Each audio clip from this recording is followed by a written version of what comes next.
nouveau sonnet païen refleuri sur mon front aux fleurs de volupté, fleurs du rêve païen, fleurs vivantes et charnelles, corps féminin qu'au jour de l'Olympe enchanté, un signe enveloppa des blancheurs de son aile. L'amour des cieux a fait chaste ta nudité. Sous tes contours sacrés, la fange maternelle revêt la dignité d'une chose éternelle. Et, pour vivre à jamais, s'enfermant la beauté, c'est toi l'impérissable, en ta splendeur altière, moule auguste où l'empreinte en oublie la matière, où le marbre fait chair se façonne au baiser. Car un Dieu, t'arrachant la chaîne fragile des formes que la mort ne cesse de briser, a pétri dans tes flancs la gloire de l'argile.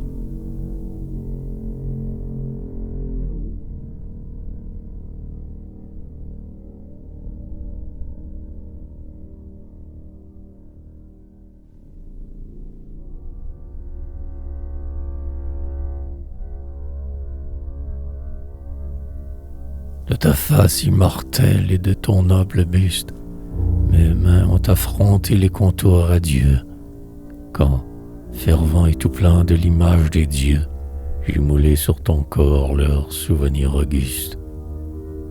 Et, sous l'enchantement de ta beauté robuste, j'ai touché de ma lèvre, ivre et fermant les yeux, ta lèvre au feu sacré, vase religieux, où le sang de nos cœurs, comme un rubis, s'incruste. Je ne tenterai plus l'inutile tourment de ton amour, ô femme, et je veux seulement, jaloux de ta splendeur, craintif du sacrilège, ceindre très humblement de mes bras prosternés, tes pieds, tes beaux pieds nus, frileux comme la neige, et pareils à deux lys jusqu'au sol incliné.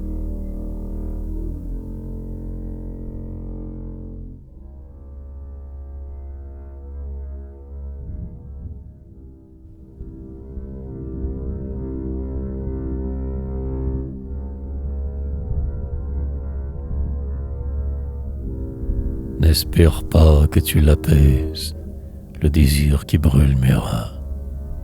Je fuis les bras dont tu m'étreins et la bouche dont tu me baises.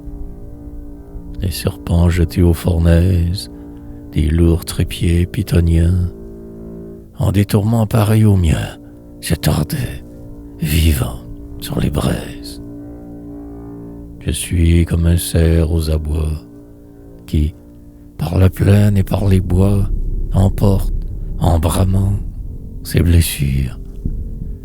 Tourne vers moi tes yeux ardents, ouvre ta lèvre, à moi tes dents. Plus de baisers, mais des morsures.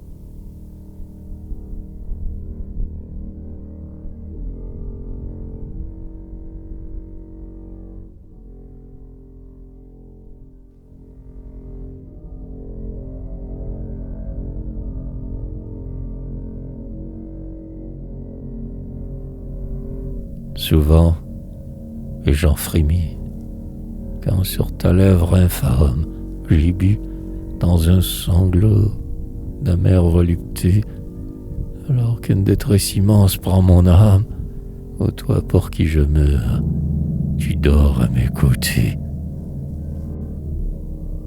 L'ombre épaisse envahit tes sereines beautés, et jusque sous tes cils éteint tes yeux de flamme. Ton souffle égal et long fait comme un bruit de rame. C'est ton rêve qui fuit vers des bords enchantés. Repose sans remords, ô cruelle maîtresse. Ignore dans mes bras les pleurs de ma caresse, car tu n'es pas ma sœur, cœur à peine vivant. Mais quand la nuit a clos tes paupières meurtries, quelle pitié des cieux pour les choses flétries te rend, sous mes baisers, le sommeil d'un enfant.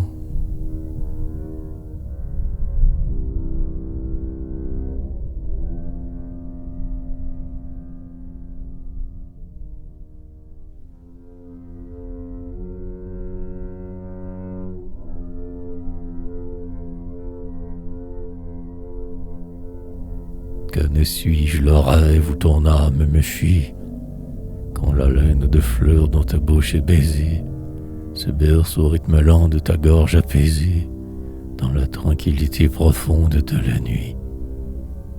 Que ne suis-je le rêve où ma douleur te suit, d'un souffle haletant et d'une aile brisée, sans entrevoir jamais, comme une aube embrasée, l'invisible soleil qui sous ton front reluit. L'amour qui te fait vivre est celui qui me tue, car ta sérénité cruelle de statue n'est qu'un leurre où sans fin s'épuise mon souci. De ton sommeil menteur étreignant le mystère, près de ton cœur j'ai sans vivre un autre adultère, et voudrais être mort pour t'apparaître aussi.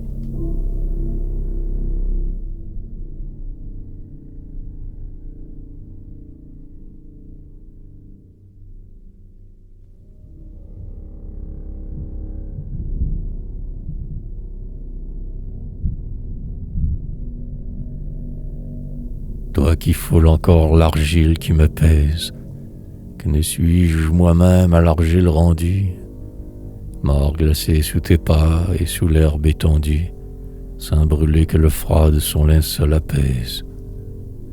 Que ne suis-je mêlé dans la cendre qui baise, le pli traînant du voile à ton flanc suspendu, dans le monde vivant qui t'entoure perdu, et de mes vains débris t'étreignant à mon aise. Que deviendra un peu de tout ce qui te sent, de tout ce qui te voit, de tout ce qui te touche. Fleur, je me sécherai aux chaleurs de ton sang. Aux fruits, je me fondrai aux saveurs de ta bouche. Je serai une proie à tout ce que tu veux. Je boirai dans l'air l'odeur de tes cheveux.